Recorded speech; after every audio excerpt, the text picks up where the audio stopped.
Peace everyone, Unmask here, and welcome to another live critique session. I'm excited about today. I hope that you are too. There's one consistency with these live streams that I've noticed. So I've been doing these monthly live critiques for I think over a year now, if I'm not mistaken. Hopefully I'm not mistaken, but pretty sure I've done a lot of these for sure. And the one consistent thing about these live streams is that when I'm finishing them, so many of you talk about how much information you've gathered from it, how much you've learned from each of them. And the funny thing is, a lot of you I recognize because you've pretty much been to every single live critique stream.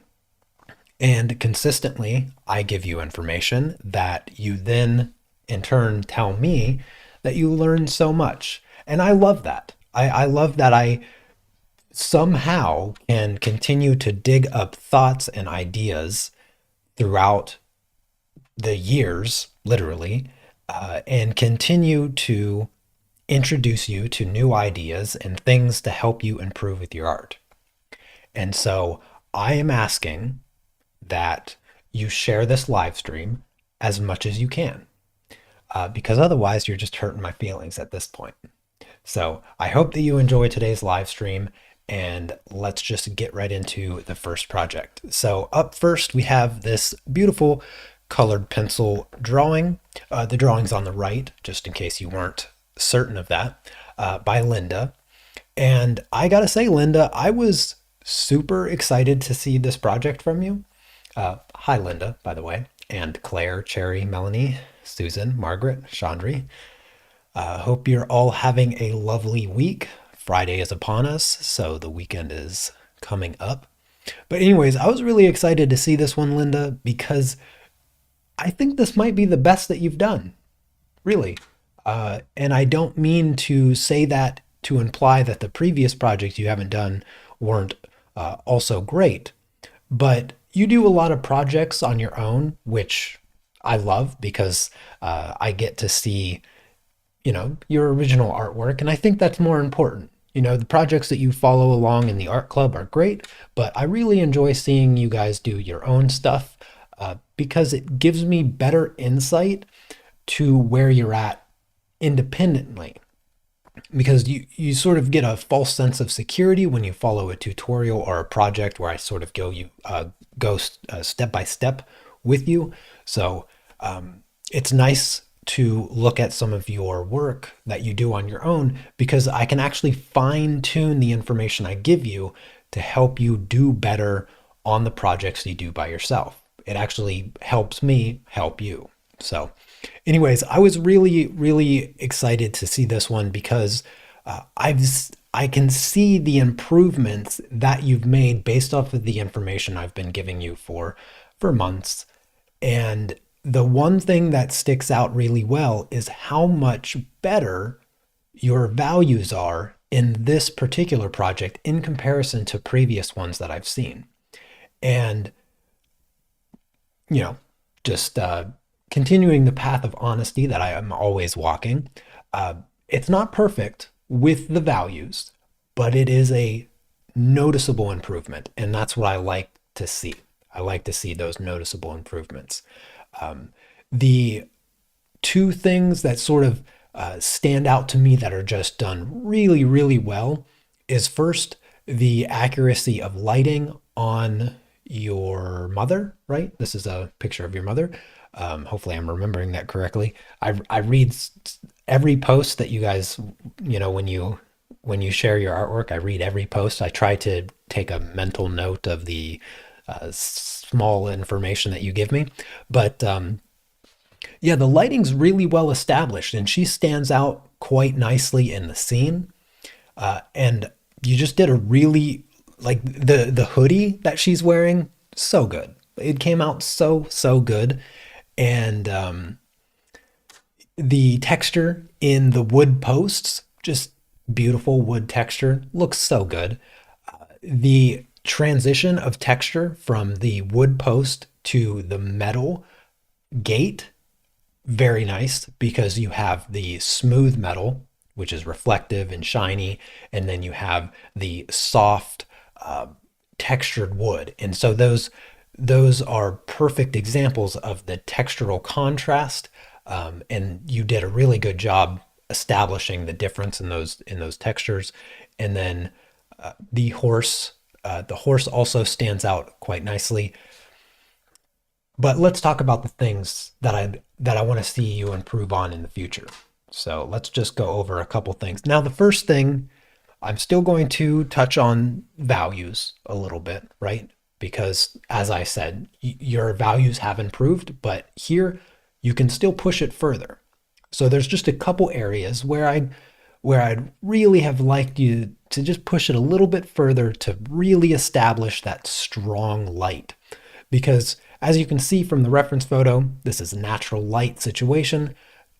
The the sky looks pretty clear. There's no visible clouds, which means you're getting direct sunlight, and direct sunlight is the hardest of lights. It's you get those really hard shadows, pretty much just like not necessarily pure black, but you get harder lines, especially like on the face and any other soft contoured object, like the hoodie, for instance. So if we have a look at just a couple things in the reference photo, I just want to point out sort of a, it's something that I talk about in the monthly masteries about clearly identifying what is a shadow and what is a light. And I want you to carry over those same lessons to your other artwork because you want to be able to clearly identify, okay, what is the shadow and what is the highlight. On the hoodie, it's relatively simple to see the shapes that I'm referring to. For instance, you have these hard shapes here on the back and the sleeve, right? So this whole shape here is a shadow. And if we come over and look at the drawing, you don't see that hard shape as much, right? It's a little bit less distinguished. And because of that, if I take this shape, right? If I take this shape and I'm just going to fill this shape up with black. So I'm just going to quickly trace this, fill this shape up with black, and I want you to see the difference it makes in the overall form of the image. So take that. I'm going to not have it so dark because that's not how dark it is. Let me just lighten this a touch so that it's visibly darker, right? It's visibly darker. And let's just zoom out to a normal thing. Look how much powerful that light appears on the person, right? It's so much more impactful. I didn't make the light brighter, but I made the light brighter, right? Because I made the shadow darker. And I took that same shape that I traced, that just relatively broad shadow shape, um, you know, this shape here, not that shape, but this shape, right? That I traced just real quickly, and I didn't even trace it super accurately, right? It was just rough sketch, pretty much. But that shape, and then I took that shape and I brought it over to the artwork. Here's the before and here's the after. It immediately makes the light source just that much more defined. And it's very important because this also introduces darker values to the main subject. The main subject should be defined by the darkest values. That's what makes them stand out even more. Now, if I take the same thing, the same idea, so let's make sure I'm on the right layer. I'm going to come up here to the hair because the hair is also something that I noticed that you sort of missed the broad shape. And the shadow in the hair is sort of like this, right? Comes down. I don't know why. Why is that gray? I meant to do that in red. So here's this is the shadow of the hair, right? And again, I'm just going to trace this over, fill it with black, and bring it over to your artwork.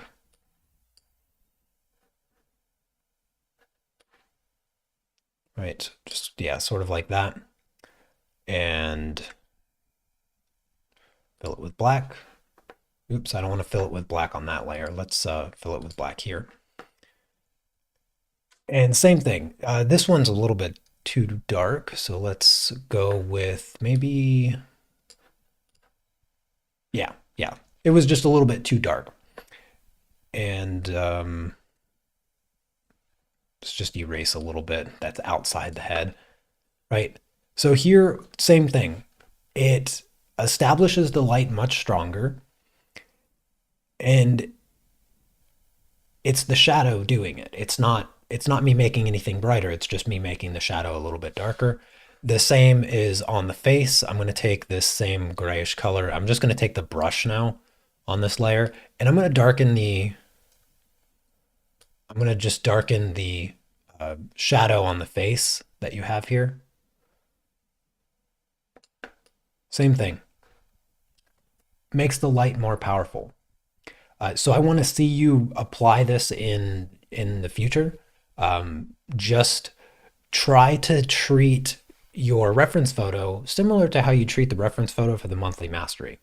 Think about what is a shadow, what is a light, identify the broad shape of what is in shadow, and apply that broad shape a little bit more directly to your artwork. And you'll just notice how much more bold your main subject will look. Notice I didn't apply this idea to anything else in your artwork. I could apply this to the log here. Look, if I just make this side of this log darker, now I just made the log look even more three-dimensional. If I apply this to your gate, the gate looks even more three-dimensional. If I apply this to the horse here, now the horse looks even more three-dimensional. So you can apply this to everything, or you can sort of focus it on what's important and then not be so concerned about it in the rest of the artwork, and it still improves it, it still elevates it. But overall, I think that you did just an amazing job here. Here's the before really quick. Here's with just subtle enhancement to just the general shadow shapes. Nothing here is perfect, just sketched in. But excellent work regardless. All right, up next is Jennifer. And Jennifer always submits fantastic work. And I was looking at this one for a while, and I was thinking, okay, well, it's very well executed. Like it technically very well executed. There's no argument there. Colors very bold, sharp, crisp lines. This is a mixture of colored pencil and pan pastel. She likes to do base layers with the pan pastels and then come over top with colored pencils, which I've always really admired because I can't bring myself to mix those two mediums.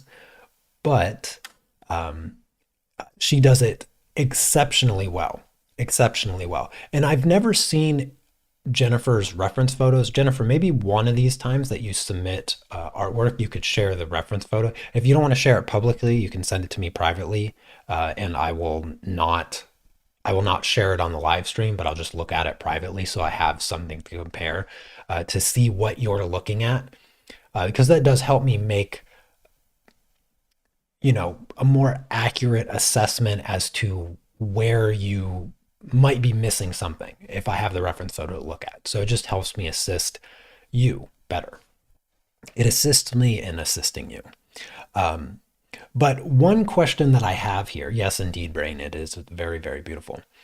I have one question for everybody that's in chat. I hope you have your keyboards ready or your phones or whatever you're watching this on. Tell me where the light source is. I'm going to get a sip of water. But tell me where the light source is.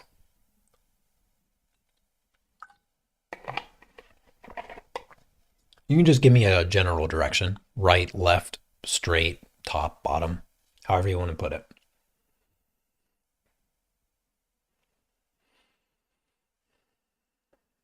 And I'll just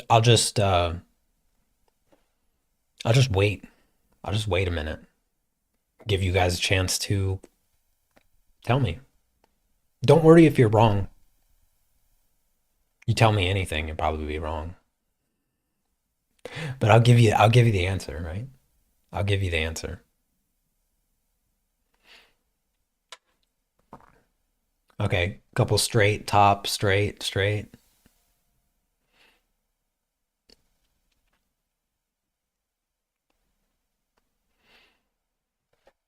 Yeah. I mean, it's straight is a good guess. Straight's a good guess. My question is, if the light is straight on, like it's sort of like we're looking down. If you imagine we're looking down, we're also that's the light source that we're looking. So our point of view is the light source, kind of, right? I mean, that's not the answer. That's just that's how I'm interpreting straight as being your guys' answer. The actual answer is there isn't one. There is no light source here.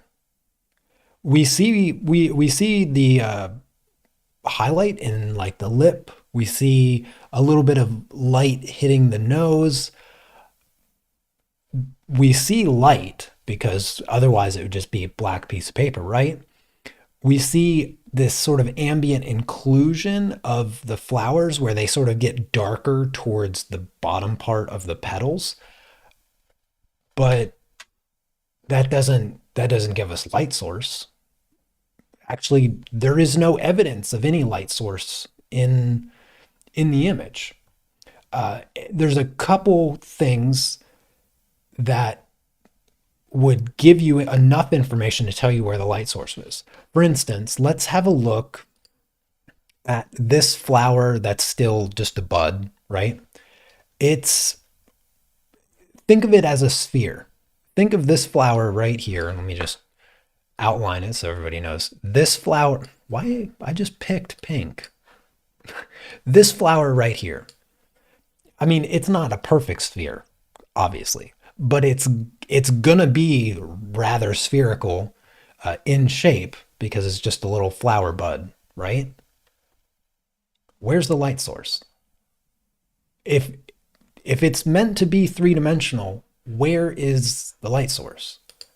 There's no evidence, there's no indication that there is a particular light source on this spherical shape. We have a little bit, if I zoom in, right? If I were to think of the light being straight on, the highlight would be right here, and then the shadow would be everything behind the flower that we cannot see. It'd be actively behind it.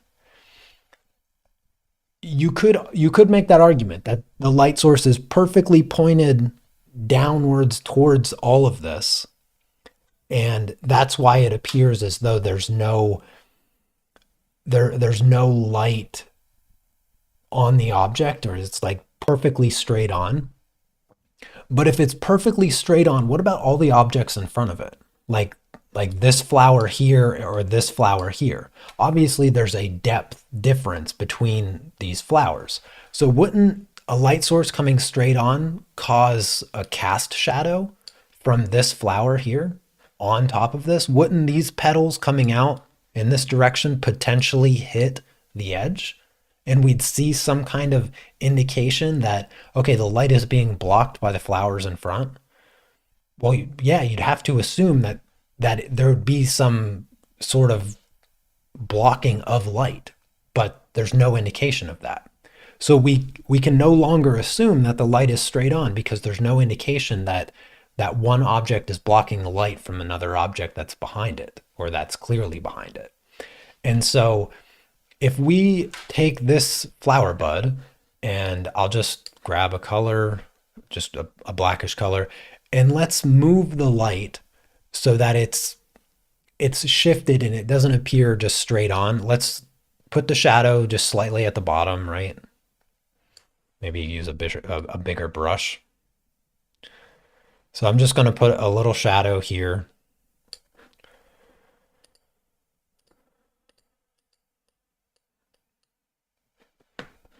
Let's get rid of that circle.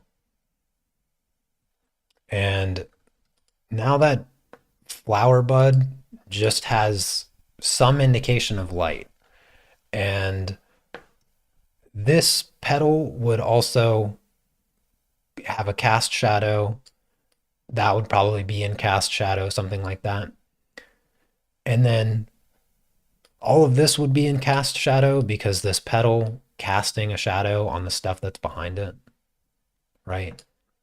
And then this whole flower would have a cast shadow because the light source has shifted so that it's sort of blocking the light from what's behind it. That means that this flower here would be casting a shadow on all this stuff below it. And that would also mean that every individual petal is casting a shadow on the petals that are behind it, right? There would be an indication of light. Now the flowers still look really great the way they are, and you don't need to have these, you don't need to have these harsh shadows. You don't need to have those harsh shadows. But you don't want to eliminate all of the shadows. You don't want to eliminate the idea that there is a light source somewhere. And I think that where this plays the largest role is not actually on these big flowers. Not having these not having these small cast shadows from each and every petal isn't what takes away from the overall sensation of light. I think where the sensation of light is most distorted is on these first it's on these why I keep picking a color, I swear I am. Sorry. Are on these spherical flower buds that are consistent in color and value all the way around. There's no light direction being indicated on these spherical objects, semi-spherical objects. Regardless of the light direction, these flowers are still going to look really good. The other really strong indication of lack of light is on the dog, because we have to assume that if the light source is perfectly straight on, it's so perfectly straight on that the cast shadows do not expand beyond even the flower petals themselves. We have a top, or I mean we have a bottom here, like bottom, top, and side, and then we have a other side of these flower petals that are clearly over top of the dog's face. There's no denying that the dog is behind these flowers. And what kind of light source could even exist in which the shadow does not expand beyond the object blocking the light? It's just it it's just not going to happen. So we have to have some indication of light. So this let's I'm just going to expand a shadow arbitrarily beyond the flowers over top of the dog. So a little bit like this. Maybe this one comes like this, but it's more downwards. So we have a little bit here. We have all of this shadow like that, and maybe a little bit here. Okay. I'll just multiply. Let's blur this a little bit just to soften the edges.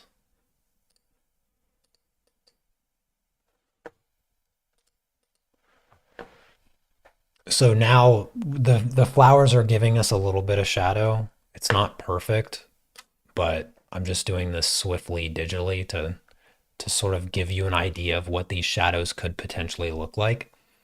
Because here, without them, you can't argue that it creates this sort of cognitive dissonance in whether or not this is a 2D image or a 3D image.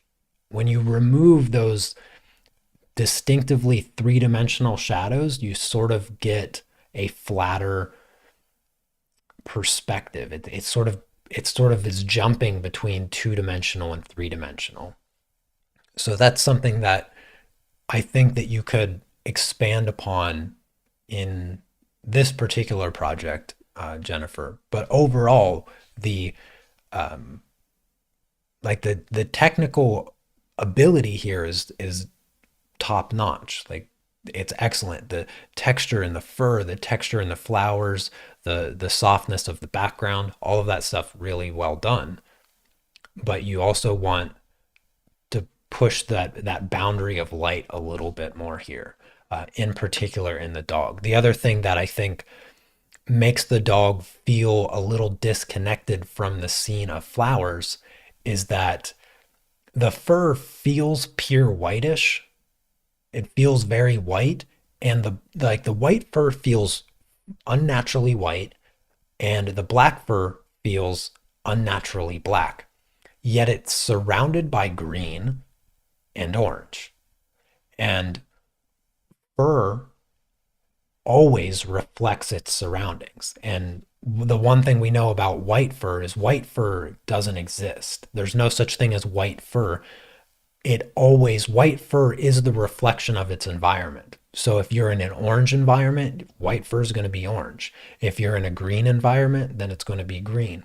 If you're in an orange, green, and blue environment, assuming these flowers are outside, then it's going to be a combination of orange, green, and blue.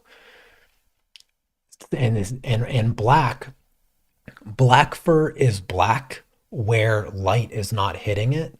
Where light is hitting it, black fur also reflects its environment. So you would see orange, you would see green, you would see blue in all of the fur colors. And here we have sort of a pure white and a pure black, neither of which would occur if this dog was surrounded by flowers in this way.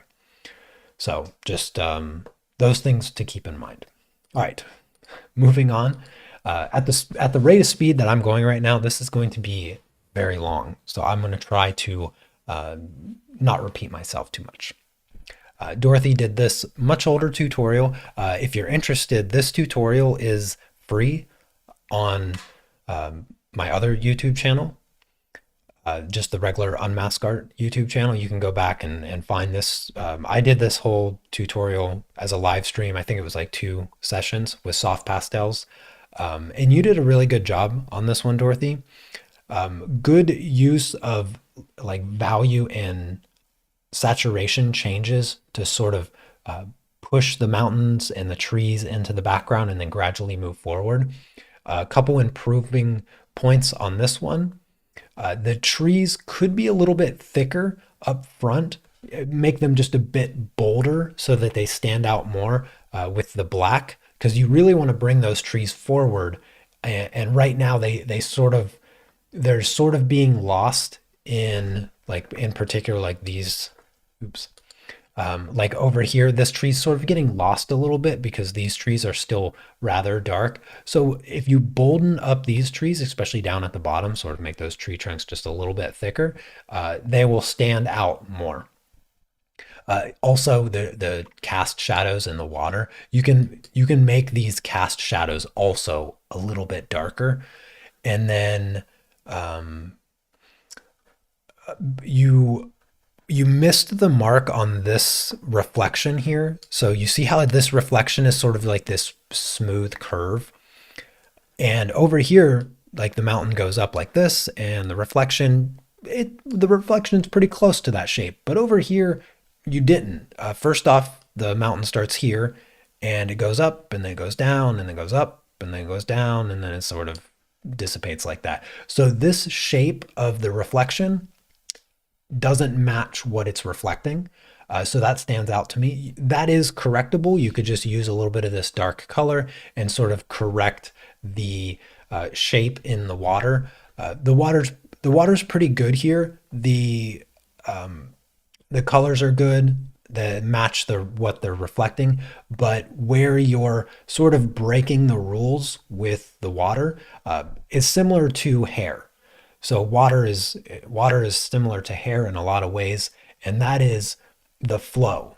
So to make hair look natural and look real, you have to maintain a consistent flow. And with your river here, if we follow this general direction, you'll notice that this general direction is heading towards the shore, which isn't the way rivers flow, right? Rivers flow parallel or generally parallel to the side of the river. So your lines here are much more parallel to the edge, but as you come out here, they become a little bit, they sort of break that general parallelness, if that's not a word, I can assure you. And so it's breaking the perspective in the water subtly. So just be careful with those directional lines. But overall, it's not far off. It's not far off at all. But you just want to be careful with that parallel nature, because we can see that the line from the shore is slanting down to the right. So your water lines or the flow of the water should also generally be in that direction as well. They shouldn't shift and go up to the right.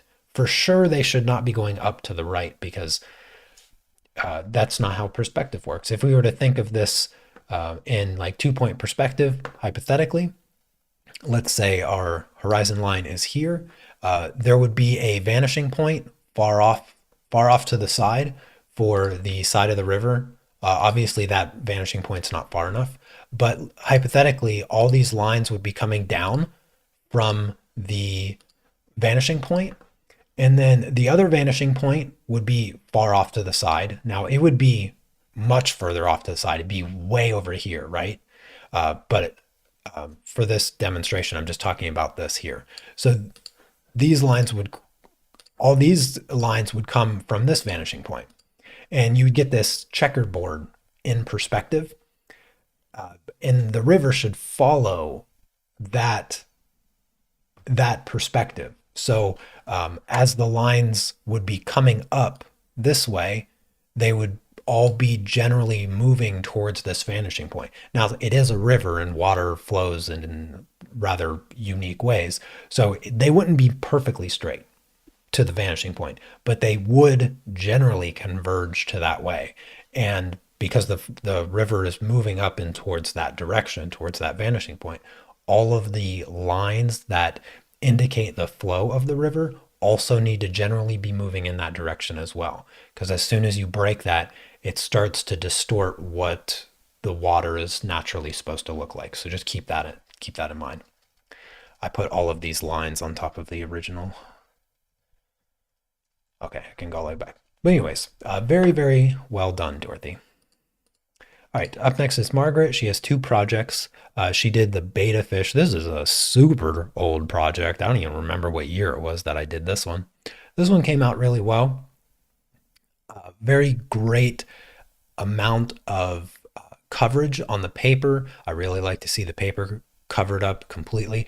This is the Strathmore toned gray. It looks like the toned gray and not the toned tan. But this is a really good paper to get like wonderful coverage. The funny thing about this paper is they sell it in two different types. They sell it in just the general toned tan or toned gray, and then they have the multimedia toned tan or toned gray. And the original version, just the toned gray or toned tan, not the multimedia version, it's very flimsy and thin, but it's deceptively good at taking layers. Like it feels very smooth and flimsy and not very strong of a paper, but it actually takes on so many layers. And if I'm not mistaken, that's what this paper is. It comes in that small notebook. I don't have my small notebook next to me. I was going to grab it to show you, but yeah, this came out really, really good. I can't really say much in terms of where you could improve here, because it almost just looks like my drawing from 2019. So 4 years ago. Yeah, it looks really good. Colors, everything looks really good. So you did a good job there, Margaret. And then you also submitted this owl drawing, which I think might have also been from 2019. Uh, this one, a bit more difficult than the beta fish, so I commend you for trying this one. The first thing that I'm going to talk about is the blurry background. The blurry background has great colors, really great colors, but most of the lines that you have here. So let me just grab my brush here. So you have like these tree branches in the background, and these are a bit too well defined. Like the lines, the edges are a bit too well defined, and that takes away from the perception of blurriness. Like a really good part. You see how this sort of roundish shape just sort of morphs right into this other green and sort of this yellowish green. Not so much this edge. This edge doesn't blend into the brown all that great. I can see the blending is a little bit better down here. This edge is a little bit softer as it moves into that darker blackish brown.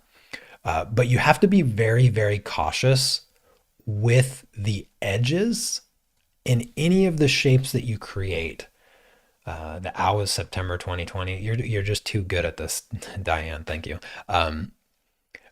You just have to be very careful at creating those hard edges in blurry backgrounds, because always when you're doing these kind of backgrounds, always remind yourself it's better to be less defined than more defined.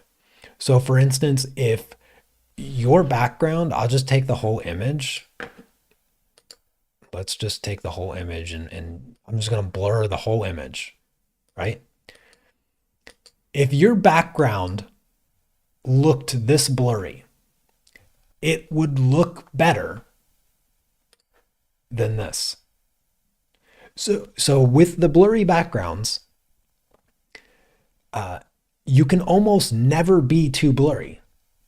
You can almost never be too blurry, because the more you blur the background, the more your main subject, in this case the owl, is just going to appear to just be popping off the paper. If I let's do a little experiment here. So I'll just double this, and let's just blur. So how much do I want to blur this background? Let's exaggerate it. So let's go to like, yeah, let's go to here. So this is like this is like really extra super blurry, right? But now I'm going to take the owl. Let me soften this edge a little bit, right? I'm just going to take the owl and bring the owl back.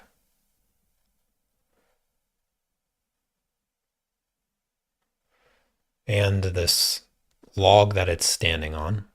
Give me a second to just clean these edges. Right?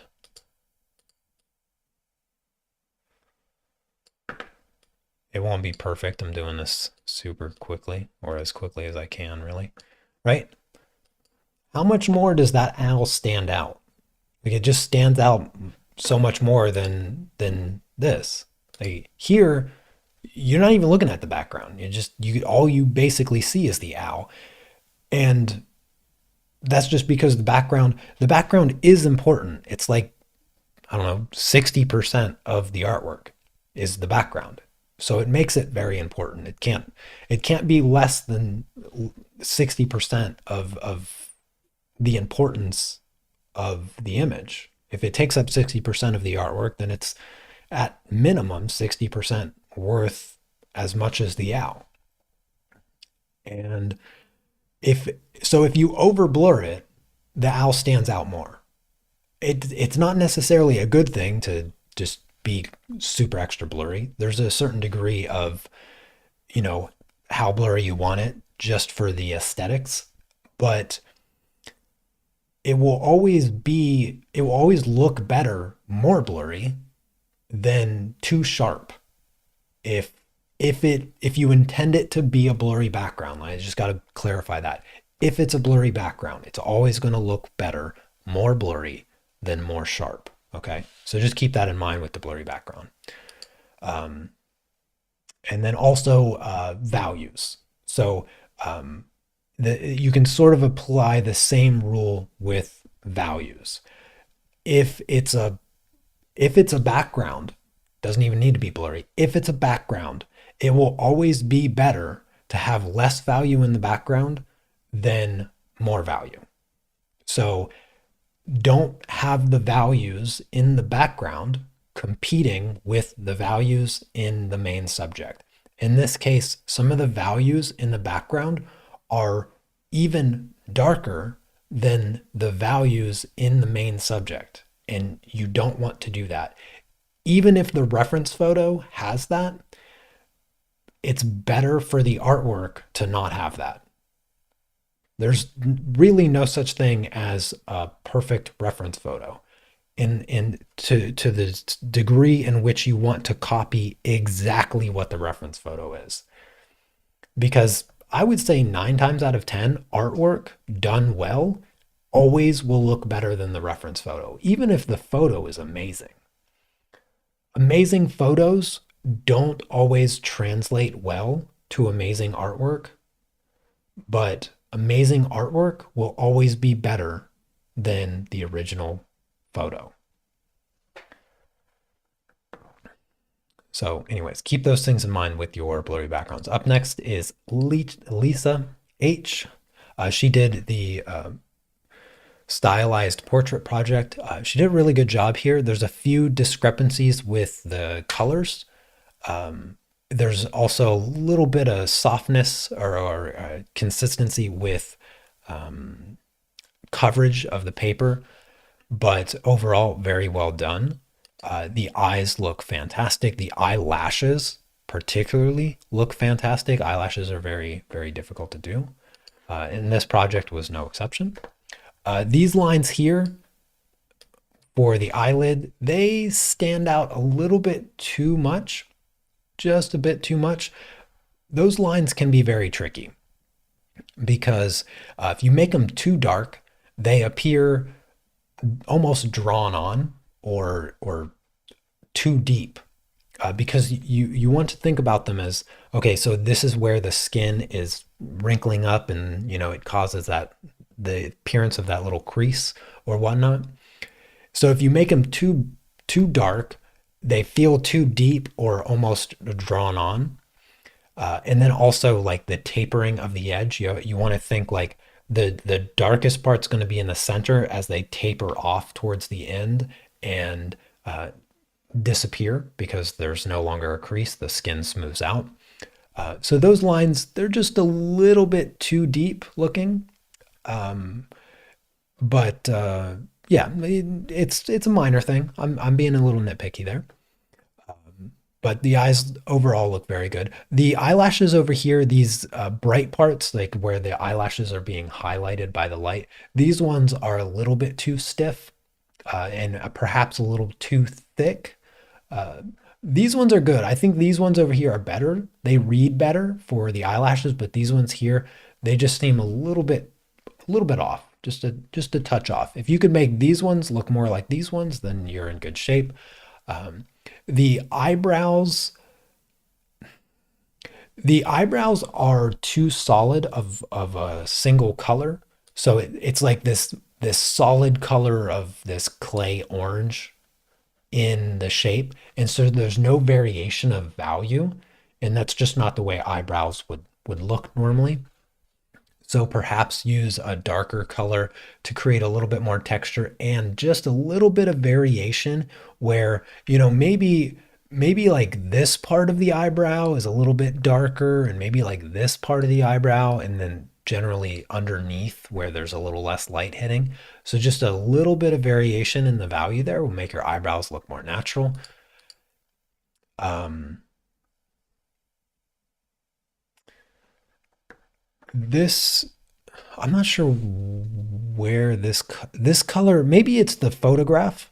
You could correct me, but this color here, where the shadow is of the hair, I don't see that color anywhere else in the image. I'm kind of curious how you got that orange color there because it doesn't seem to appear anywhere else, and it has this disconnect. It breaks the overall color harmony because I don't see it happening anywhere else in the image. Um, let's see. The distinction between the light of the skin and the shadow of the skin, very good. This pink here, remember this pink happens throughout the transition between the shadows and the lights. There's that transitionary color. You're sort of missing a little bit of that pink where it transitions from the shadow to the light. There's that subsurface scattering that happens on the skin, and that's why the transition between shadows and light has the boldest color. So that happens here and on the edges of this shadow as well. Also the chin. So just keep that in mind. You need that transitionary color to help the shadows shift into the light. Um, the hair texture looks good. The hair texture looks good. The distinction of shadow and light. I think there's a few missing large squiggly diamonds. So remember to focus on these big shapes first before adding too much of the individual textures. So if I just come in here and um, fill this right, and then I'll just tone it down. So think of these large shapes. They really help create the whole body of the hair. And some of these shapes are missing up at the top, especially where the darker parts of the hair shifted into the shadows, but were lighter. So there's a couple different values happening in the shadows. And so you want to have those large shapes established so that you create a bit more volume to the hair, those large squiggly diamonds that I always refer to as, those are what really helps create volume in hair and makes it look like, okay, so there's a lot of hairs laying on top of other hairs, laying on top of other hairs. You get those deeper shadow shapes, and then you get the shadow shapes in general, and then it transitions into the light. So just keep that in mind. The other thing that you did with this project, which I'm I'm kind of curious as to why you chose to do this, because the reference doesn't appear this way. I didn't draw it this way. Nobody drew it this way, but you added background to, like, you stopped the hair, like this hair. Sorry, this hair, and then it stops, and then you add background, like the ear is just straight up chopped off here, and then the hair comes up, and then the hair is also chopped off here, and this is background, like this is background here, but you realize that her hair would continue to go because what you've done by chopping her hair off like this is you just straight up chopped off the top of her head. I mean, you chopped off her ear and then you chopped off the top of her head because this is just the forehead. Like, this is my forehead. Like, even though my hair's kind of long right now, like, I still have head all the way up here. Like, this is like, if I shaved my head, I would still have a head, right? You just you gave her a forehead on one side and gave her all the hair on this side, but then you just like chopped off the whole top side of her head on her right side, but our left side. Like her whole head is just chopped off.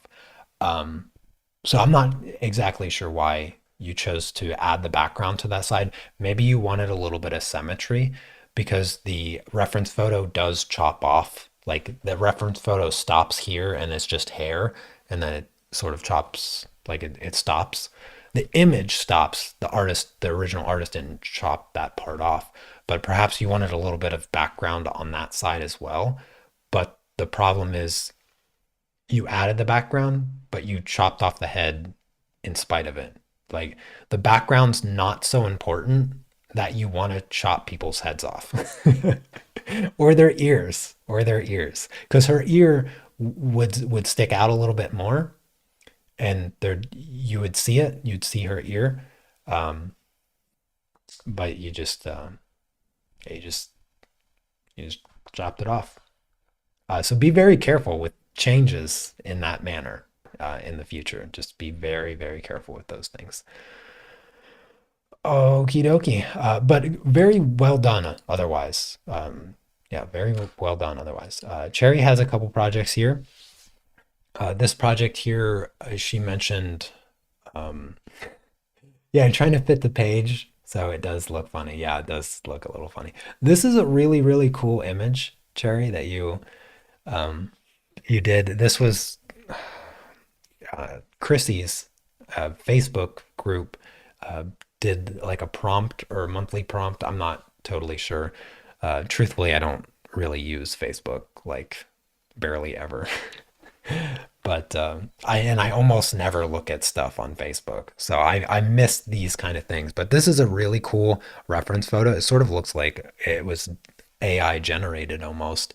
Um, and you did a really good job at capturing and differentiating between all of the unique textures because you have these organic materials like trees and bushes and a human face completely mixed with inorganic materials that sort of looks like a circuit board made of like copper, and you captured those differences really, really well.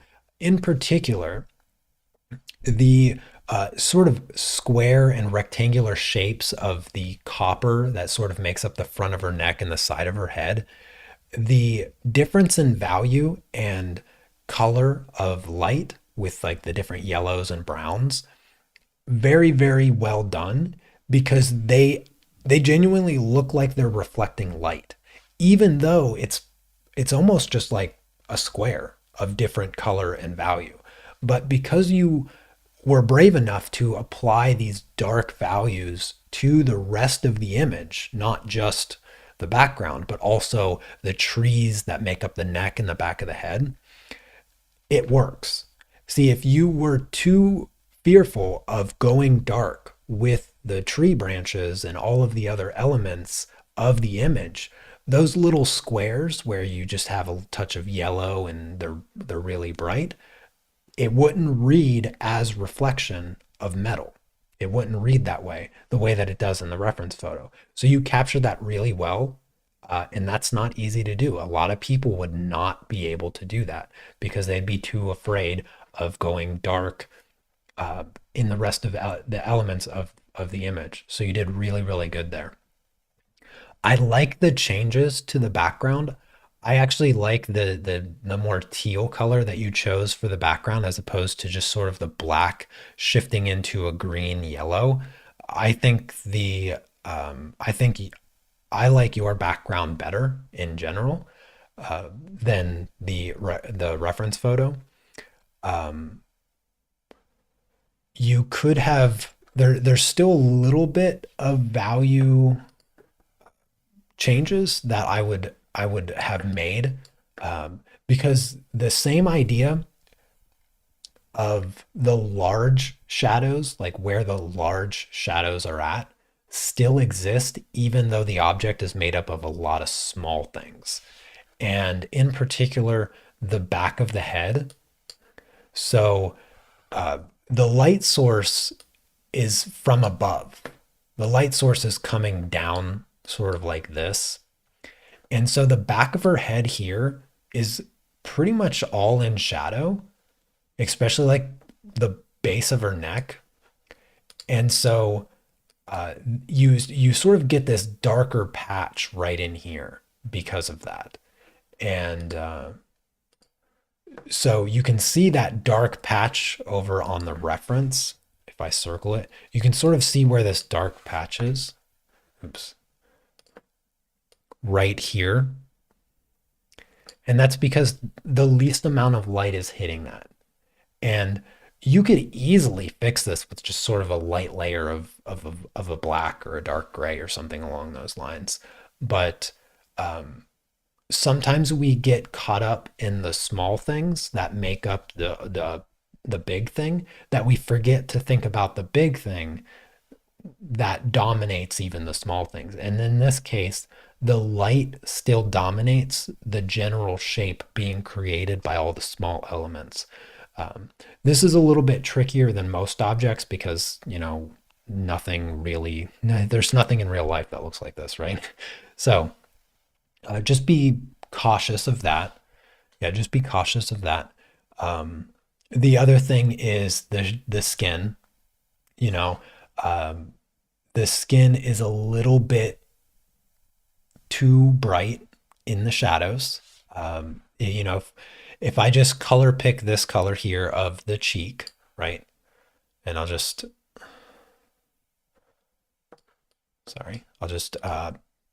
pick that color, and then I'll pick your color, and we won't look at the color, but if I make this black and white, you can see that the value is significantly different. In fact, I'd say the value is actually closer to the light, right? Your value of the shadow is closer to the light in the reference photo on the face. So um, you did the branches, the neck, the top of the head, and all that stuff fantastic in terms of value going dark, but you still sort of felt intimidated on the skin. You still just didn't go dark enough on the skin, and it makes it more dramatic. Like it makes it more dramatic by doing that, by getting these dark values. It really, just like I was talking about on the first project, it really makes the light so much more well defined. And on the front of your face, like on the drawing, you still have a little bit of semblance of where the light source is, but on the face, do you? Do you feel like you get the same sense of where the light is coming from on your face compared to the reference? I don't know. I think you could still determine where it's coming from, where it's sort of being implied from, but I don't think you get it as dramatically as you do. One key feature is the lips on the reference photo. Look at how much darker the top lip is in comparison to the bottom lip. If I just, again, if I color pick, like here's the top lip and here's the bottom lip. Do I even need to turn that black and white? Because the value difference is so clear. Like I'll make it black and white, but it's drastically different. It's drastically different in value. But if you just look at the lips on your drawing, the upper lip and the bottom lip look about the same in value. And the reason the upper lip is so much darker than the bottom lip is clearly because the light source is coming from the top, and the bottom lip points down, or the top lip points down a little bit, whereas the bottom lip points up more. And so the light's catching on the bottom lip and not the top lip. And that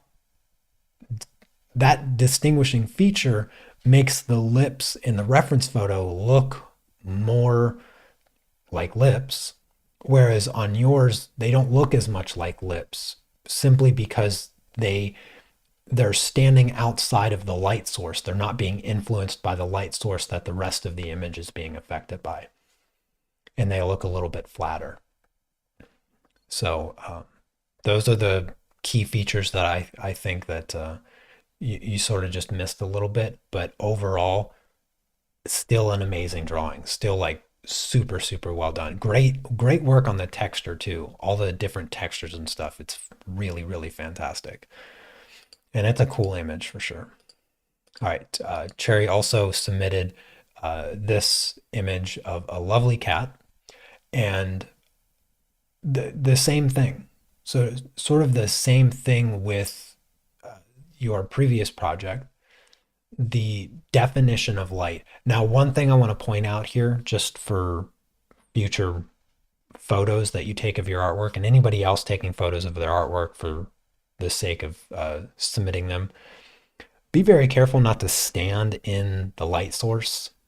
So you're actually standing when you took this photo, Cherry.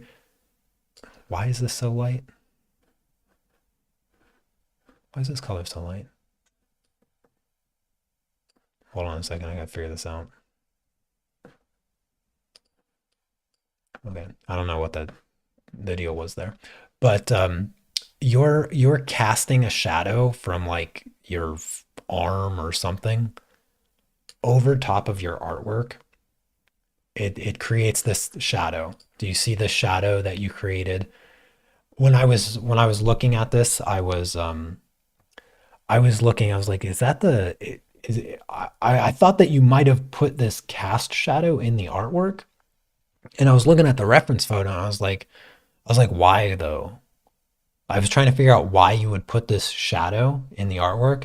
And then it occurred to me, oh, that's not in the artwork. That's actually because there was something casting a shadow across the artwork from the light source when you took the picture. So just be careful not to cast a shadow over top of the artwork when you take the photo because that can be very confusing. Fortunately enough, I've seen enough of this to know that that's what happened.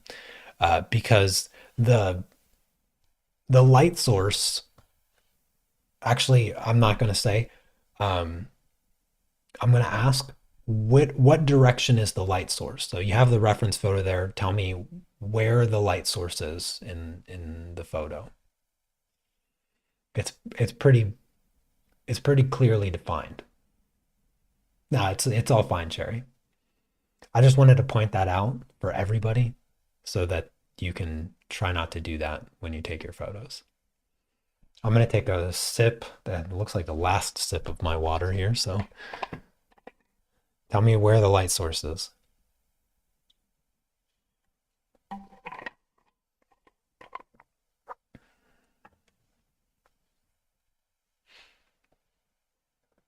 Rain says top left.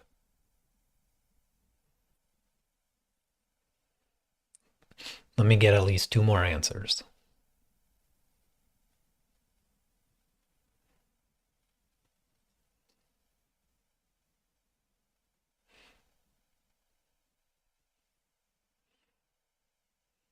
Bottom left? Question mark.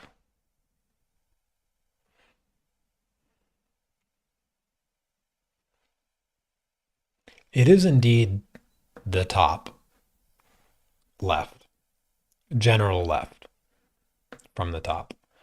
Um, so the light source is coming from this way here. There's a number of key markers. The light source is not coming from this way. So there's a few things that give you the necessary clues. The first thing is that if you look at the eyes, the reflection in both eyes is coming from this way because it's a sphere, and a sphere will always perfectly tell you the direction of the light source because the highlight always points directly to the light source. So that's one key feature that makes it easy. The other thing is you can see the cast shadow from the eye socket here on the eye. You can also see the cast shadow from the head here, and you can also see the cast shadow on the floor. Here's the ear, here's the head and shoulders. So you can see those shadows. These shadows here are deceptive. This shadow looks like some kind of end table, and this shadow, unfortunately, is most likely somebody standing in the light source or some other unnecessary object standing in the light source, which unfortunately creates a little bit of a weird cast shadow over top of the cat. But still, it's a good photo. Yeah, it's a good photo. It has well defined light. It has a lot of ambient light, so the shadows are not so hard. But if you have the eye for it, you can pick up the this information to determine where the light source is coming from. Uh, Now it's hard to talk about the left side because there's a weird shadow from the photo, but just try to ignore that. Ask yourself, in the artwork, does the artwork tell you as well defined as where the light source is? And the obvious answer, I think, because I'm asking the question, is no. Um, and I think it's partially because it's not as well defined in the reference photo that you may have missed the mark a little bit, Cherry, on the light source. I can see that you added a little bit of like a cast shadow down here. You sort of see this shape a bit, and so you added it here. And you do have darker fur on this side, but do you feel like you went dark enough? Um, and I hope that you don't. I hope that you don't say yes to that question because if I arbitrarily add black over top of how I want to define the light, if I were to if I were to add black to this side,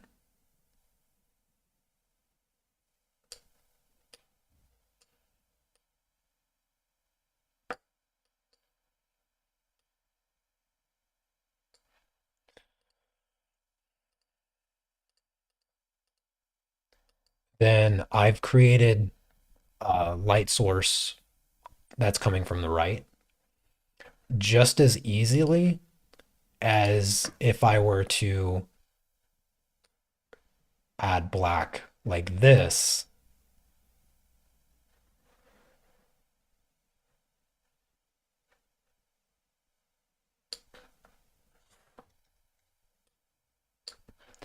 and create a light source from the other direction.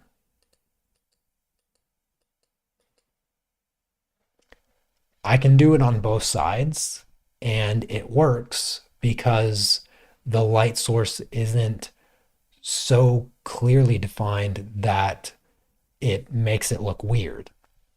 If you could just change the light source in whichever way you want uh, over top of the artwork, then that tells you that the light source isn't as obvious and you can just manipulate it because it's sort of the image without the light source. And yeah, I see that you try to make the right side darker. I see that. I see that. But you have to ask yourself, is it defined well enough? And it's just if I make the image black and white, it's not as clear. Partially especially when it's black and white. And it's actually when I switch this image to black and white that I realized that this is a shadow of um, like your arm or your elbow or something blocking the light when you took the photo. That's when I realized, oh, that's not how you drew the image. That's a shadow being cast across the artwork. Uh, and it makes this part look the brightest. But I can see that this part is darker, but it's just not dark enough to make it's not dark enough for the viewer to know where the light source is, and like a just a normal viewer. I You have to look, you have to look and really struggle to sort of determine where the light source is meant to be. And it's just because it's a little bit too flat in those areas. Just needs to be a bit more form to create that sensation of light. So I just want you to keep that in mind. That's all. I'm gonna move through the next few rather quickly. Susan did this lovely portrait, um, and she actually did this one twice. She did it once, asked me for input on Discord, and then I talked about a little bit of capturing the proportions great better and defining the broad obvious shapes. And it went from a rather poor pet portrait to a fantastic pet portrait. Susan, this is probably one of the best displays of hair you've ever done. Um, your hair in this pet portrait is amazing. It looks so good. I would not change anything with the hair, with the dog, or anything like that. Just so very good. You captured the length flawlessly. You captured sort of the movement and the cross, like where the hair crisscrosses and changes direction and sort of is sporadic. You got that sort of wiry feel. Um, so very good. Like it's extremely good. You should be super proud. Um, and I wouldn't change anything about the hair. I would, however, maybe consider changing something about the background. The background just feels a little textured, just feels a little textured, and I think it would benefit from being a bit softer, both in value and in texture, just so that the dog stands out a little bit more undistractedly. But overall, very good. The other thing about the background is um, it's blue, which is a fine color. It matches sort of the blue tones in the harness that the dog is wearing that you put in. But there's not enough blue being incorporated into the fur. Um, because always remember that whatever environment an object is placed in, it will take on the characteristics of that environment. If I take a dog and I put that dog in, or if I put that dog outside in a bright, sunny day in the middle of a green, grassy field, then you will see blue of the sky and you will see green of the grass. Those colors will reflect. The eyes reflect color, the nose reflects color, and every hair on its body will reflect color in some way. And so always make sure that whatever colors you incorporate in the background could be pink, the background could be purple or green or orange.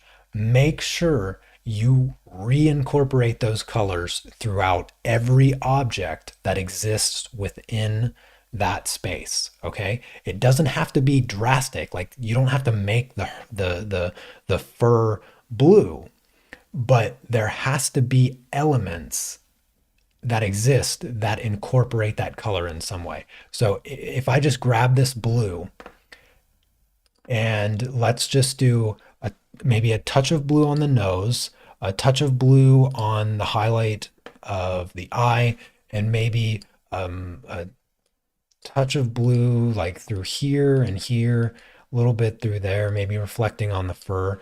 And then I'm just going to blur this and then soften it. So let's blur it like that and then just take down the opacity. So here's just like some random, I just scribbled a bit of blue in the fur. And it doesn't really make a lot of contextual sense because it's sort of scribbled, but you can see just if you don't focus on the weird shapes that I drew, but you allow the blue to exist in the fur a little bit, you can see that the dog sort of fits into the background just a bit more.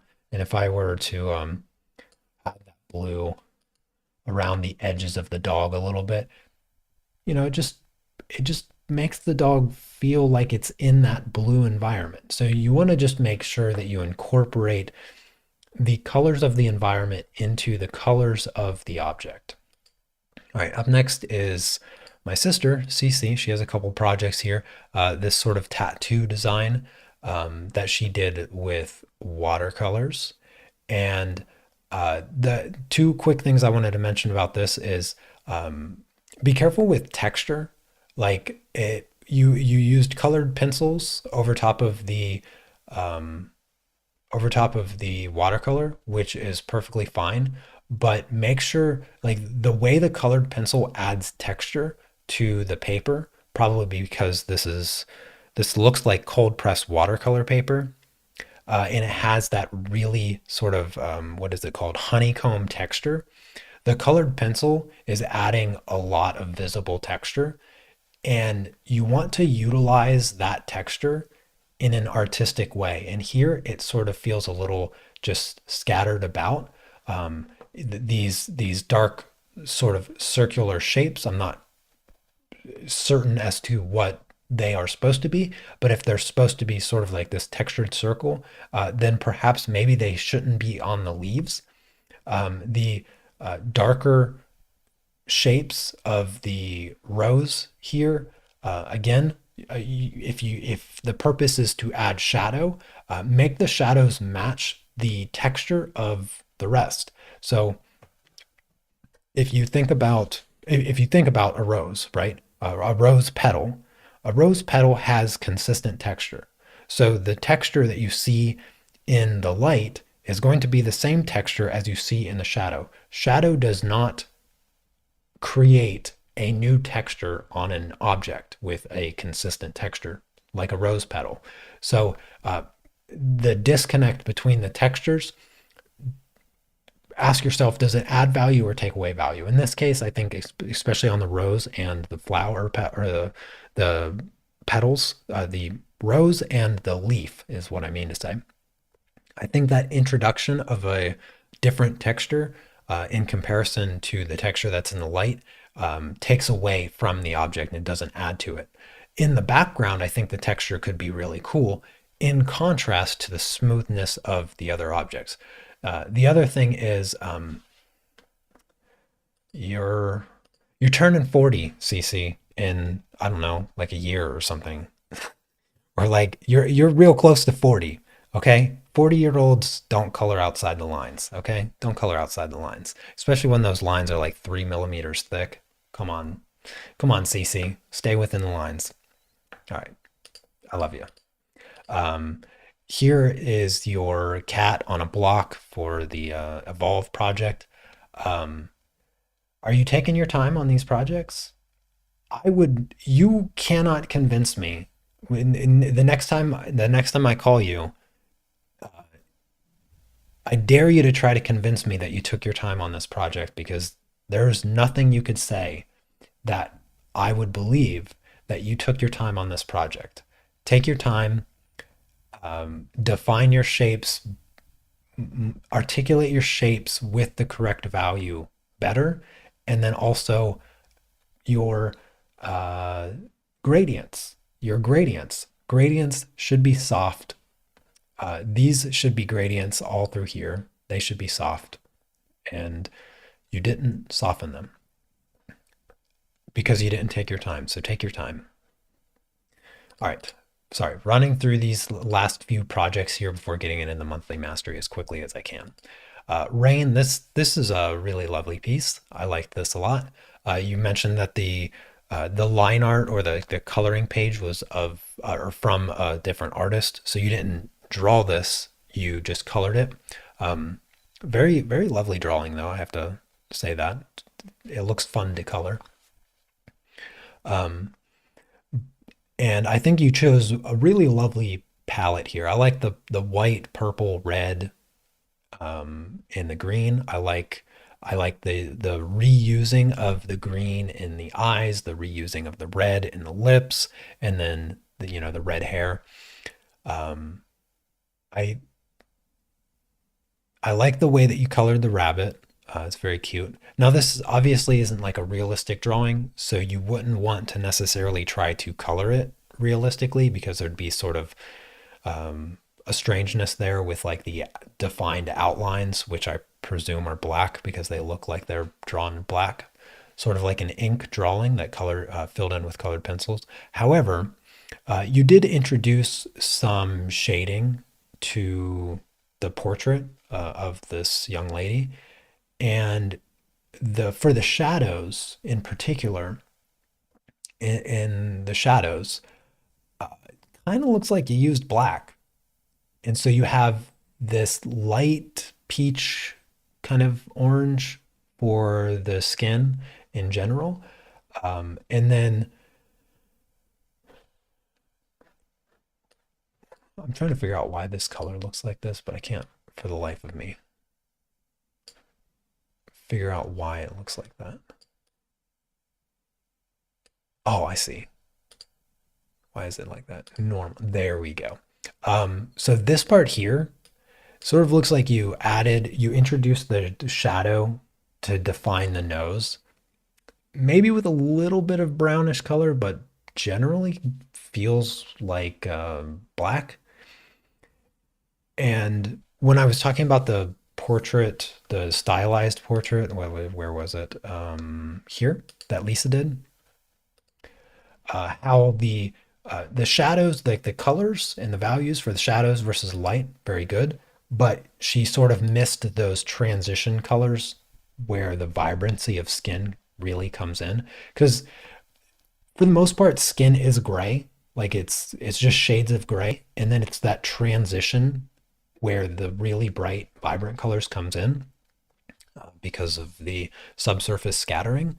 And here you're not introducing those vibrant colors. You kept everything very subdued, and I think that it takes away from the skin or what you could have done because you have these really nice vibrant colors like in the lips and the eyes, but then the skin just feels washed out because you're afraid to go bold with the skin. And you know, y maybe you can just print this line out art again. I'm not sure if maybe you bought it out of a book or you only have access to the line art like one time to color. But if you have access to this line art like indefinitely, like you can just keep coloring it over and over again, then don't be afraid to mess up. Okay? Because you have to risk failure here with every project. If you don't risk failure, then you'll never achieve your goal because it's the risk of failure that you're trying something that you've never done before. Okay, so be willing to risk failure. And in a project where you have uh, the line art that you don't have to draw, you can just sort of print out and redo it. Push yourself beyond your comfort zone and risk failing. Okay. Next up is Becca. She has a couple projects here. She did this. I think it was her sister, maybe. I think it's her sister and her niece, if I'm remembering that correctly. Very difficult portrait. The reference photo is not ideal. There's not great lighting. There's also this really, really harsh filter that makes the skin just look like it's completely blurred, which is really common with filters because it makes in photos it makes the skin look really nice. I mean, it looks unnatural, but it does make the skin look better. It sort of erases blemishes, but as a reference photo, it's not great. So I commend you for your attempt to turn a relatively difficult reference photo to work with into a piece of art because that is tricky to do. Uh, the key features here that I think you want to focus on, Becca, is drawing accuracy. So you really, really want to pinpoint the precision of your line art before introducing color. You want to make sure that the drawing that you have before adding color is as accurate as possible, because there is no amount of coloring skill that you could ever develop that takes a poorly accurate drawing and makes it good. It will always remain a poorly drawn uh, artwork, even if the coloring is top notch. Okay. So just make sure you do that first and over again as many times as you need before introducing color. So um, now the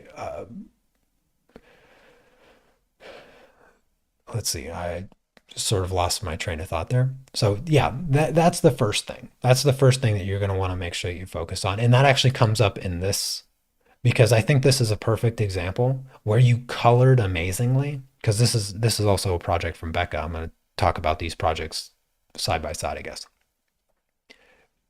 Your coloring here is top notch. Values, color, everything, texture, just everything here, top notch. But what takes away from this amazing artwork is the drawing accuracy is wonky. And you mentioned that in the post. The the few things that are wonky in this project here that I'm sure you're aware of is your ellipses are not elliptical. So like the tops of the glasses, not elliptical. And these non-ellipses make every cup and bowl in the image look wonky. But the coloring is top notch. Like you knocked it out of the park with everything else. It's just it's just the drawing accuracy. Just the drawing accuracy makes everything sort of wonky.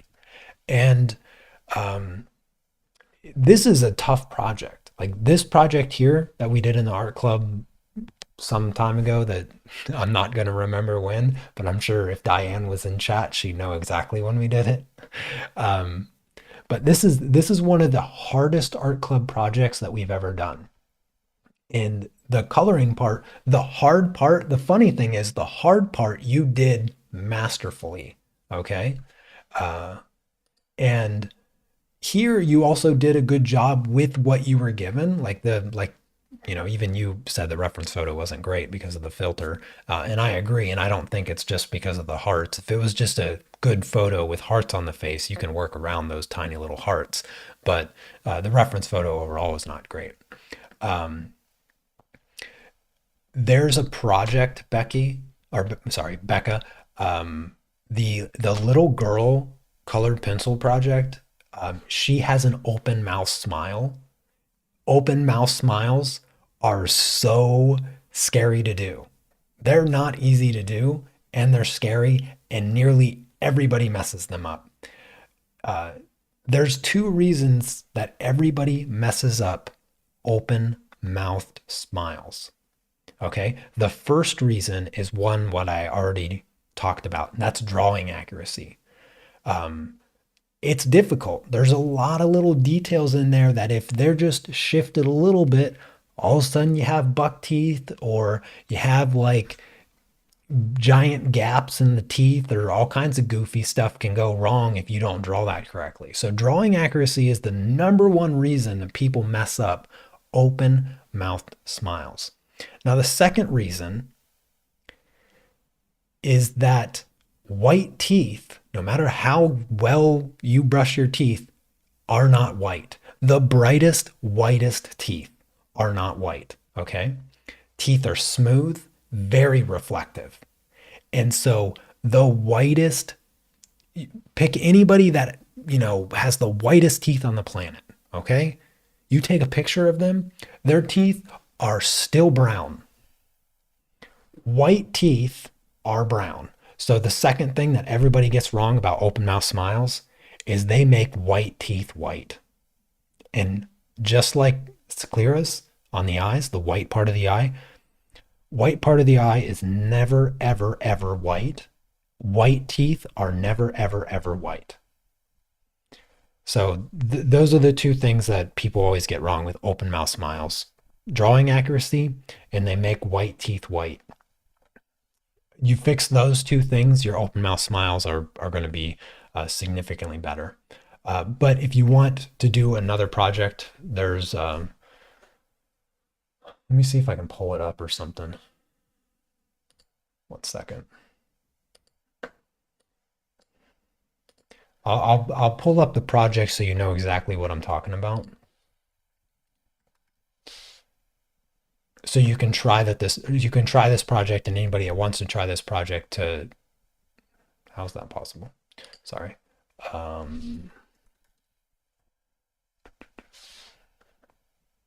Anybody that wants to try this project, they can do it and get better at their portraits. Especially a portrait that is tricky because it has an open mouth smile. So I'm just searching for it. It's a problem with having so many projects. So many projects. Okay, here we go. I got it. Can I copy this picture?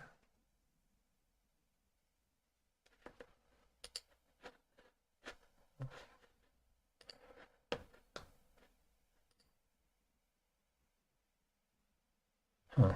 Why can I not copy? Can I search Google for this picture? No, I cannot.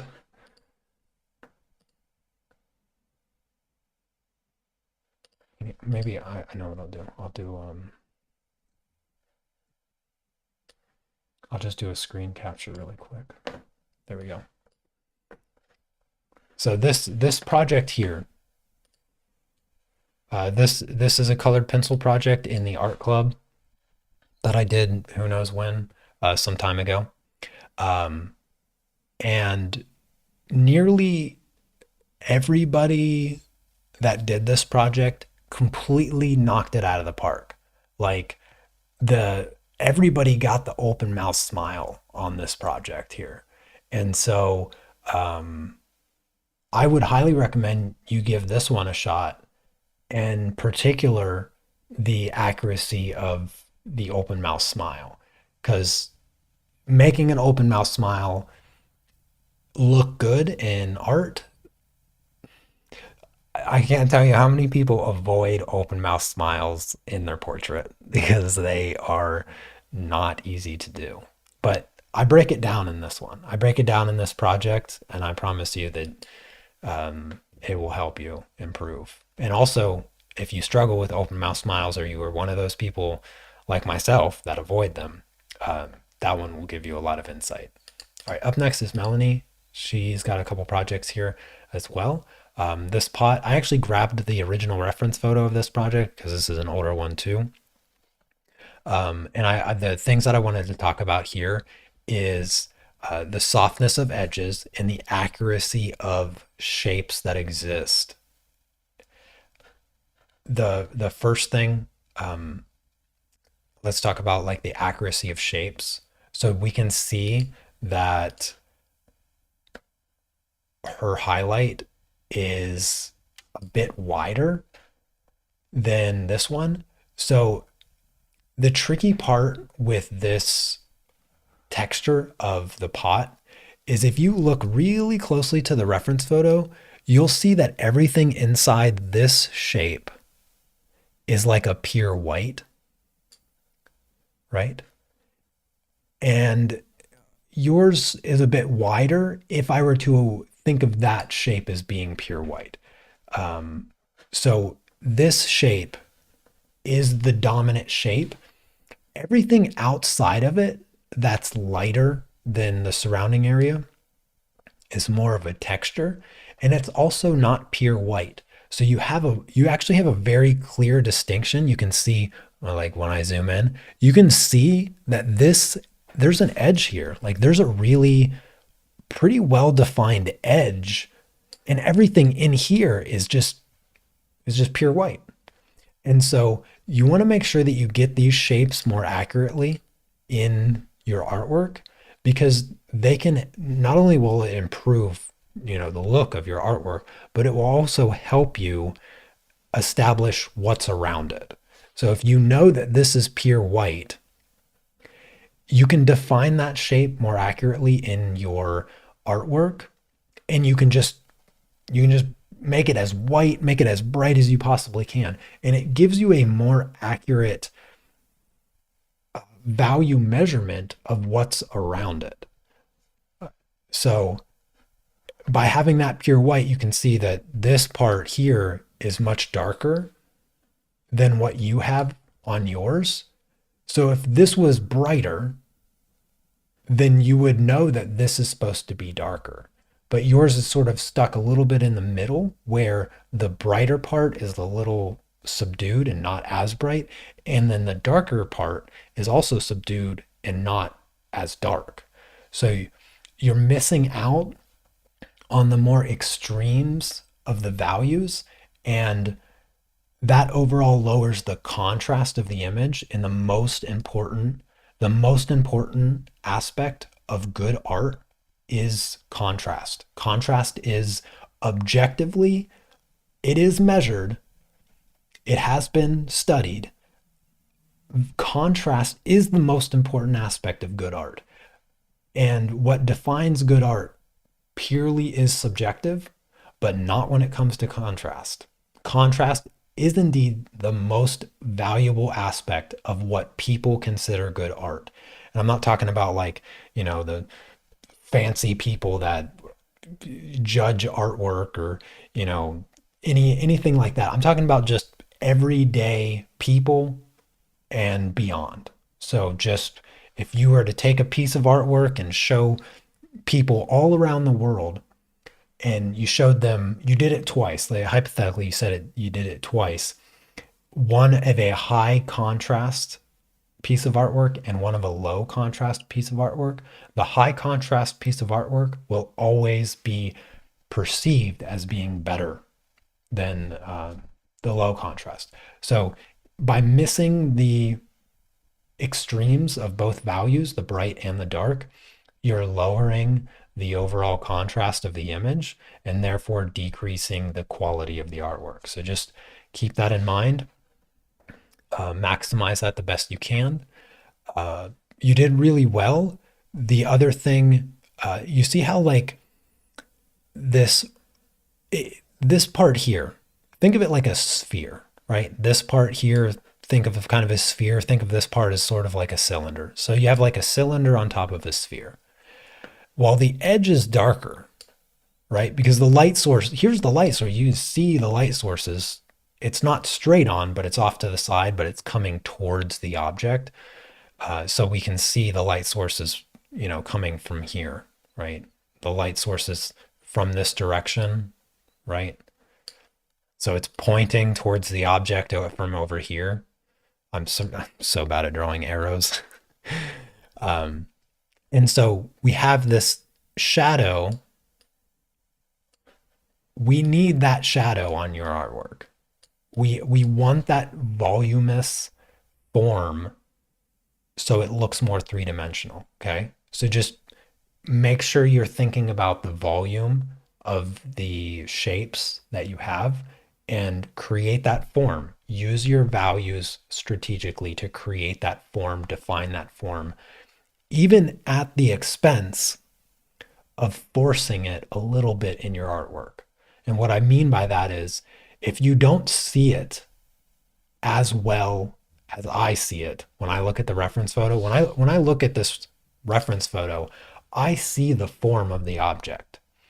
I can't tell you that I see that form of the object because I naturally see it, or because I've been doing this for a quarter of a century, and I know how to think about these things. I know how to think about volume and form in objects, either because I've been doing art for more than a quarter of a century, which is kind of crazy to think about. But or it's because I sort of just intuitively know that. But you have to you have to recognize these things in your objects, and when you do that, you need to either incorporate that into your artwork or force it into your artwork in some way or another to make the form exist. All right. And then your other one was this, it was more of a stylized portrait that we did here.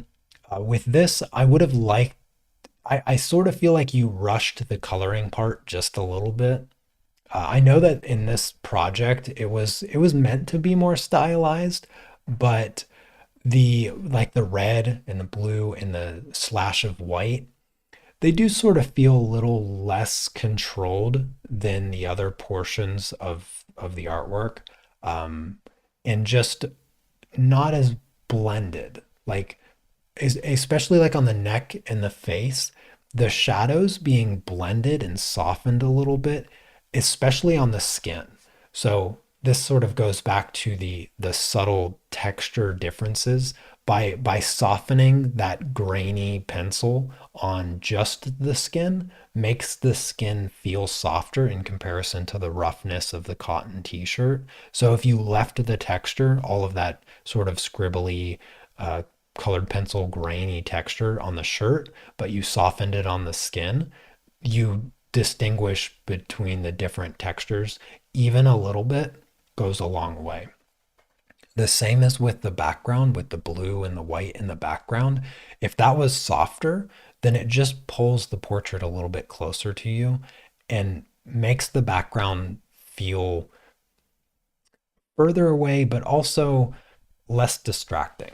So just keep those things in mind as well. But overall, you did a really good job on these projects. All right, I'm going to run through the monthly masteries really quick because the monthly masteries, we did this as a project. Everybody nailed this pretty much. Diane, flawless. There's nothing to say here other than you did really, really well. Very great coverage, super sharp lines. Love to see it. This is what I expect the monthly masteries to look like.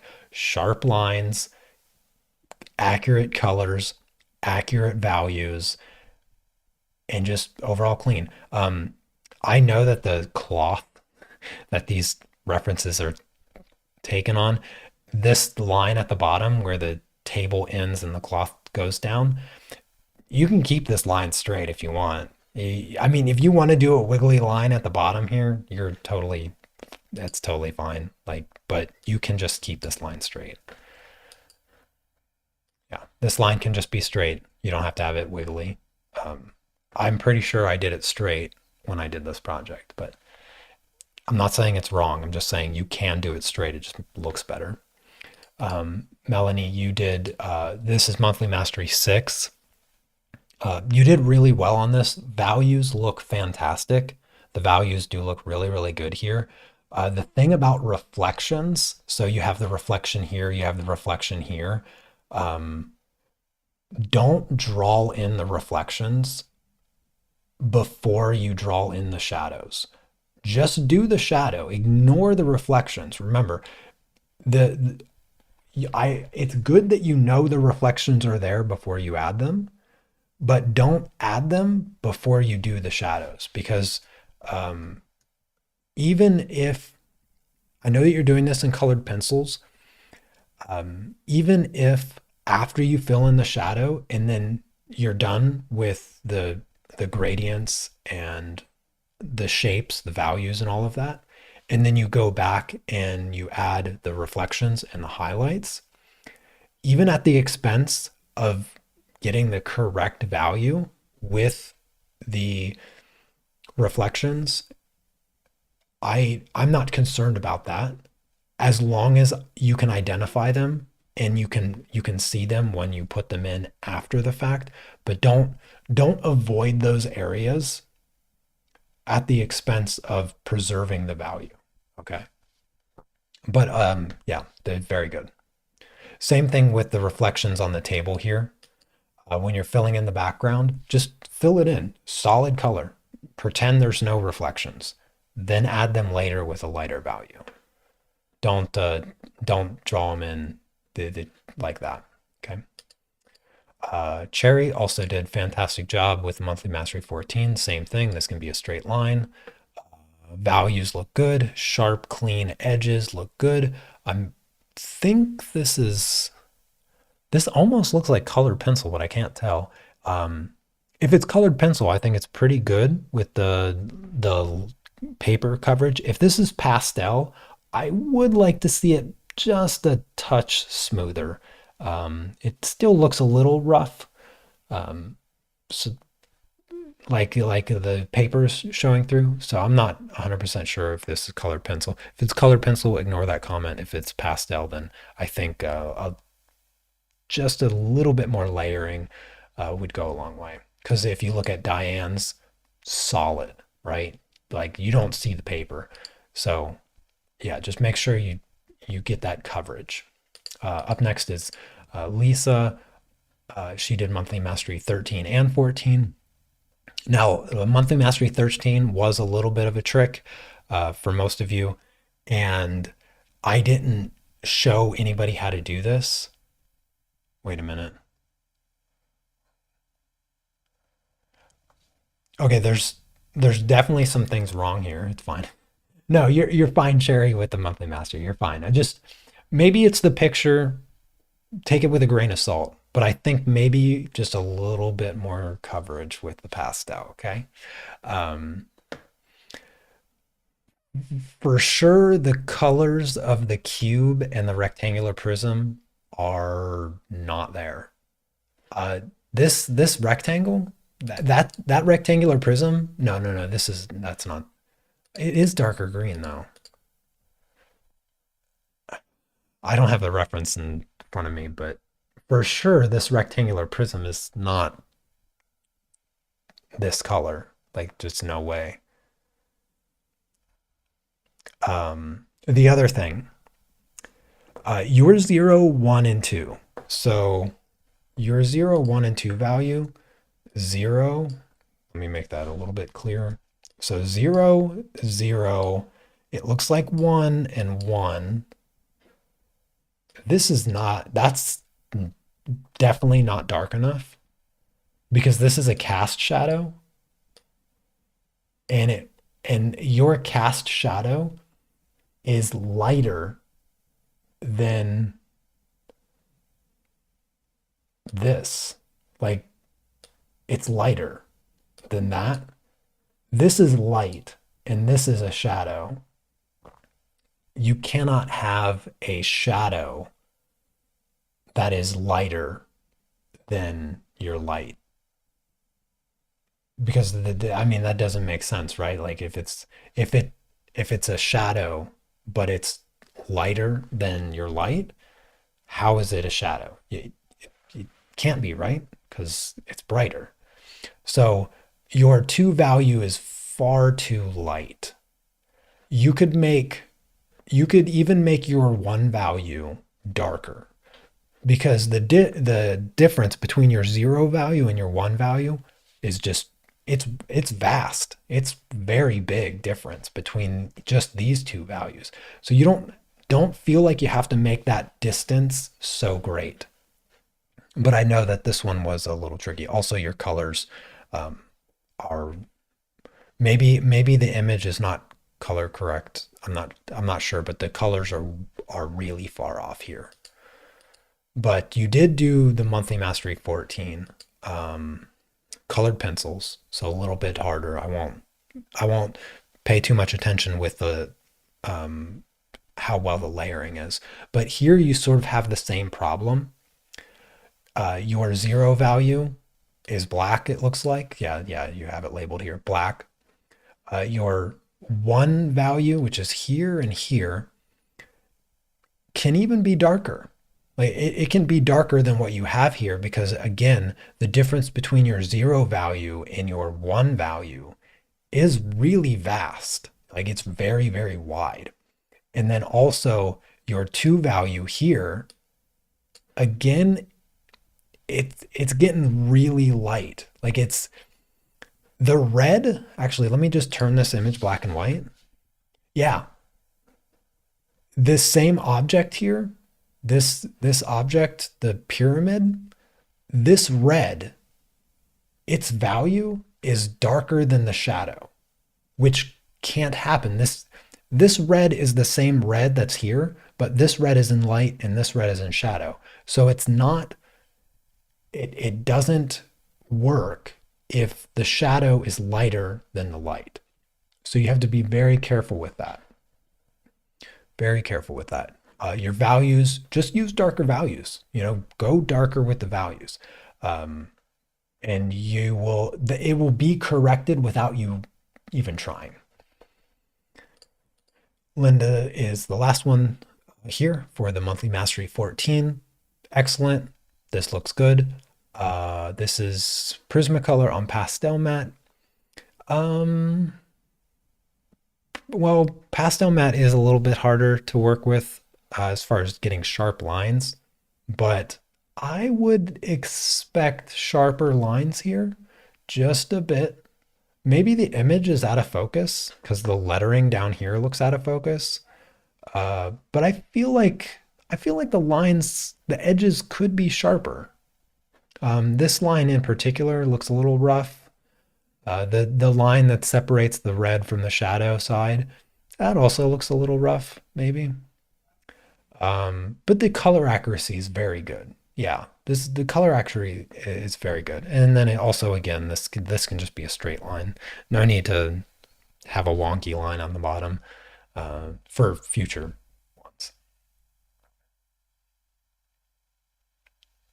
All the Derwents don't give you very good dark values. Oh, yeah, that could be a problem. All right. Well, that is the last project.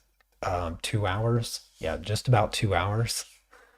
Could you imagine if I just took my time on all of them and I didn't rush through or speed through like 5 or 6 of those last few projects?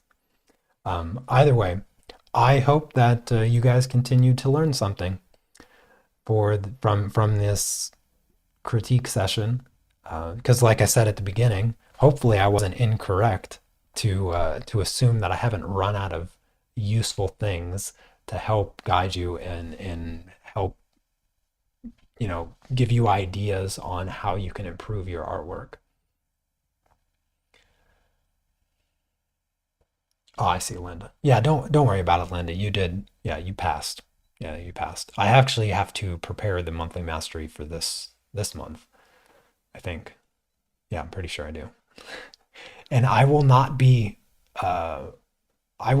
be working with you guys on this monthly mastery. So March's monthly mastery, which I will post today, I you don't get to ask me if you're correct. You have to do this month all on your own. So just keep that in mind.